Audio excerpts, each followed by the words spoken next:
أعوذ بالله من الشيطان الرجيم بسم الله الرحمن الرحيم ألم نشرح لك صدرك ووضعنا عنك وزرك الذي أنقض ظهرك ورفعنا لك ذكرك فإن مع العسر يسرا إن مع العسر يسرا فإذا فرغت فانصب وإلى ربك فارغب.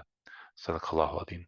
Allah subhanahu wa ta'ala says, have we not uplifted your heart for you, O Prophet, and relieved you of the burden which weighed so heavily on your back, and elevated your renown for you? So surely with hardship comes ease. Surely with that hardship comes more ease. So once you have fulfilled your duty, strive and devotion, turning to your Lord alone with hope. Assalamu alaikum. Welcome to another episode of Islam for Europeans. Please like and subscribe to the channel. And I do apologize for not making a video in quite some time.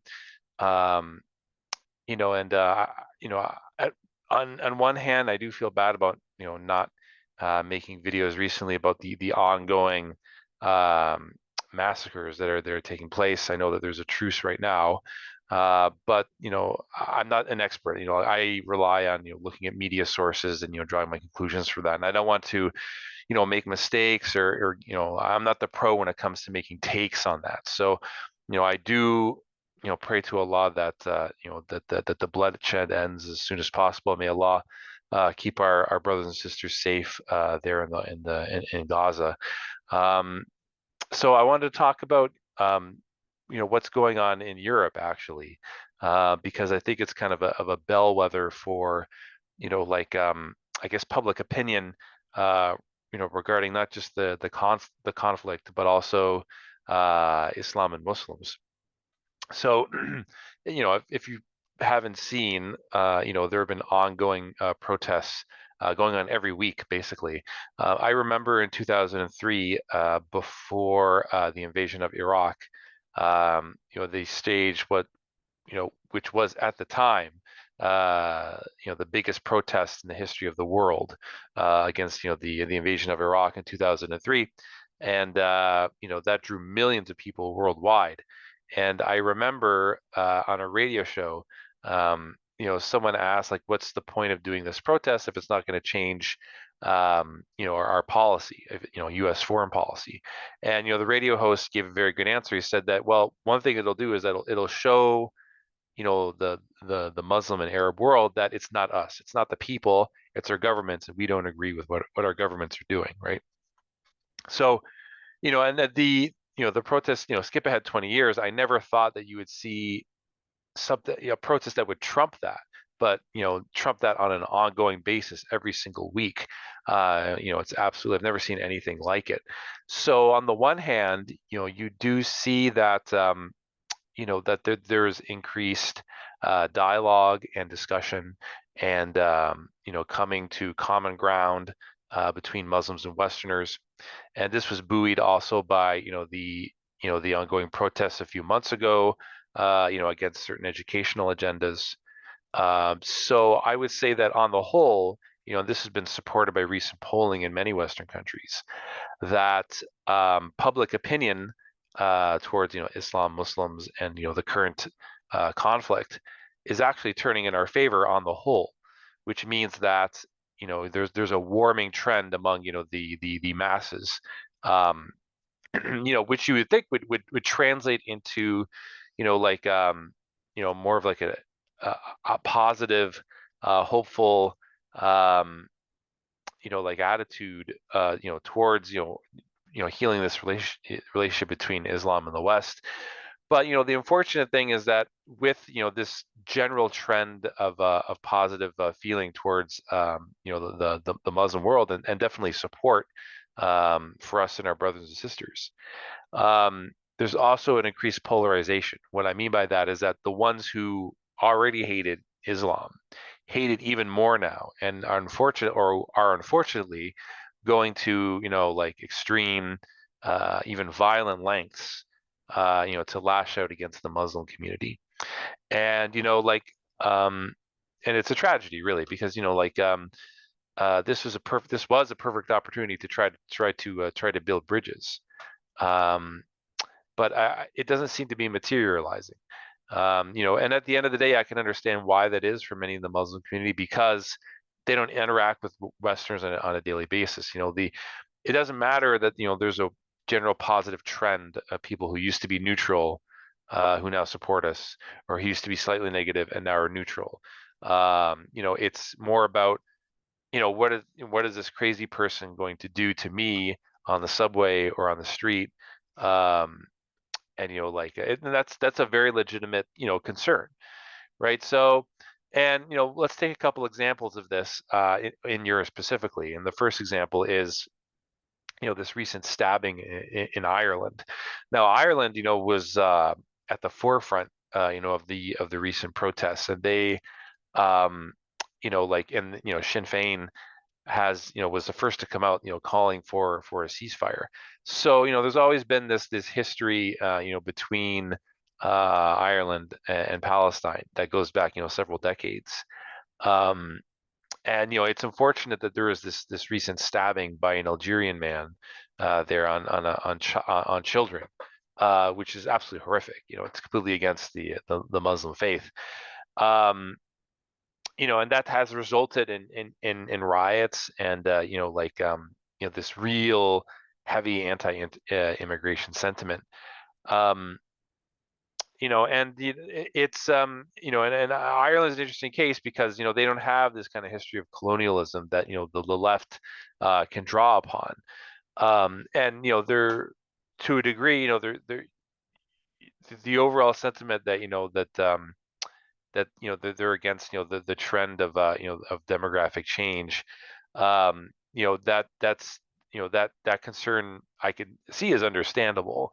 When you see what's happening to other European countries. But what's the solution to that? No one's providing any solutions that's at a political level. And there you can sit there and you're like 5,000 subscriber Rumble channel and just rant about multiculturalism all day. But at the end of the day, when we look at political parties, especially in Europe, none of them really address this issue. Most of these parties that are claimed to be right wing are pro-liberalism, and nowhere is that more apparent than the recent election of Geert Wilders, the infamous anti-Islam figure in the Netherlands, who has just received the most seats out of any party in the recent elections in the country. So Geert has been known for his really, really anti-Islam statements, ranging from the idea that you need to have a £1,000 permit to pay £1,000 permit or fee to be able to wear the hijab. That Muslims should tear out half of the Quran. That he's saying that basically that Muslims should leave the country if they don't respect their values. He wants to close down mosques and Islamic schools. He wants to make it obligatory that you have to publish, that newspapers and other publications have to publish cartoons of the Prophet Muhammad, peace be upon him. So he's been a very incendiary figure, and he has gotten a lot of votes recently. And we had talked about a lot on this channel on the split, on the right that we're aware of, that many mainstream publications are simply not aware of at all. And that is, you have the anti-Islam, pro-liberal, kind of Zionist right, who are the mainstream establishment, who are supported by the establishment. And every single political party that considers themselves right-wing in any Western country has to be on this side of the right-wing spectrum. Right. So, and then on the other hand, you have what we call sometimes the dissident right, who are, who rail against liberalism, who want to see interventionism stopped in the Muslim world, because this is what is causing, the refugee crisis.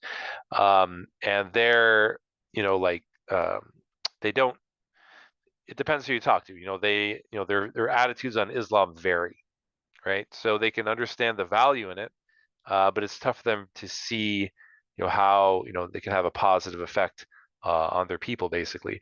And all this side has been completely deplatformed. So the problem is, and one of the big problems is that there are many people who exist on the dissident right, but there's no party for them to vote for that fully agrees with their values. There many of them reject the idea of voting for someone like Geert Wilders because like he's so pro-establishment, and he just to blame everything on Islam.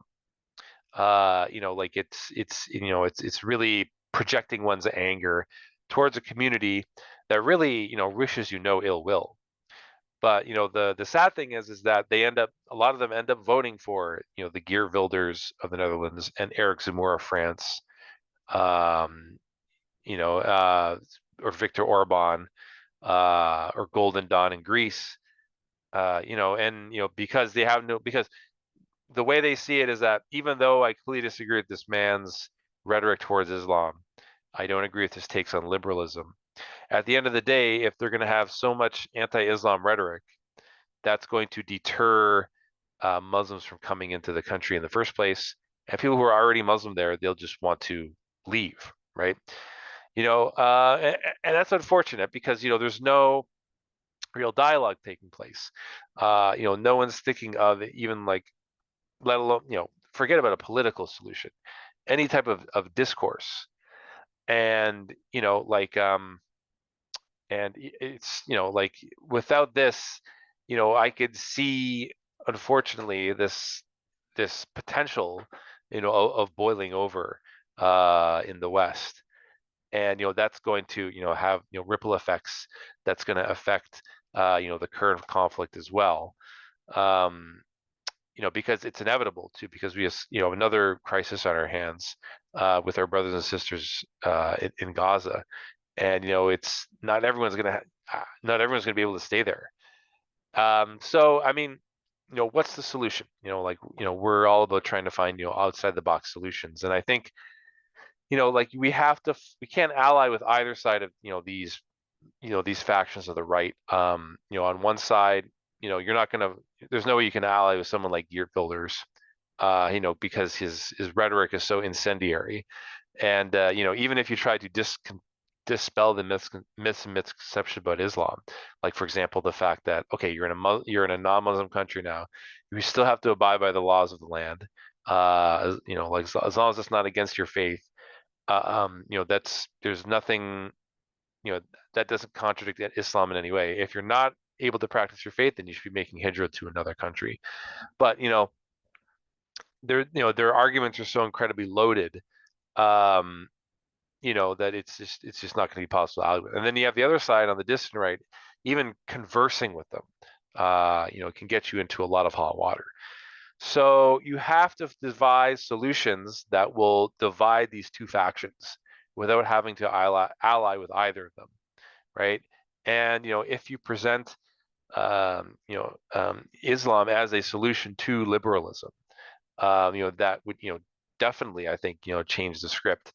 And if you look at a place like the Netherlands, there's still a lot of people who support the Muslim community, and I know that it seems like that they're very divided on Islam, but I think it's going to be a bellwether for how Muslim communities are going to have to deal with this, right? Because if they see a Muslim community that cares about uh, Dutch converts or Dutch people keeping their culture, and presents this idea that of a Dutch Muslim subcommunity, and then like the people on the dissident right would go, oh, okay, maybe they do have something to offer, and maybe the rhetoric that Geert has been presenting is very similar to Trump, has gotten us nowhere.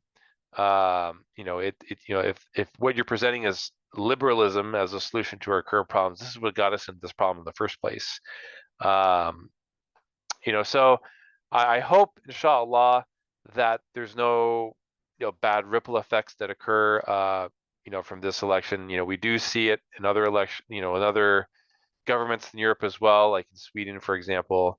And like Muslims really have to think about how they're going to move forward with this, because if not, like we have to look at the problem holistically.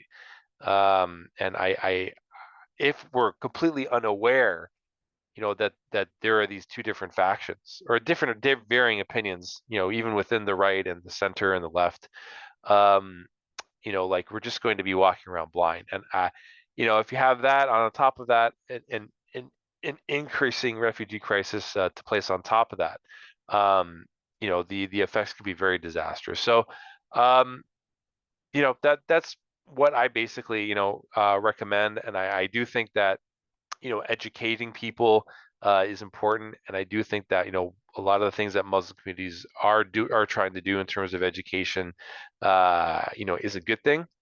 Um, you know, you know, but I mean, we have to provide solutions so people don't feel like they need to vote for someone like Geert Wilders, because really, I mean, he's just offering nothing. Like there's no, like how is drawing cartoon of Prophet Muhammad, peace be upon him, going to solve your problems about alcoholism and drug abuse, and all these ills that are facing, European societies. I mean, if it's, but yeah, that's my time for the day. Please like and subscribe to the channel.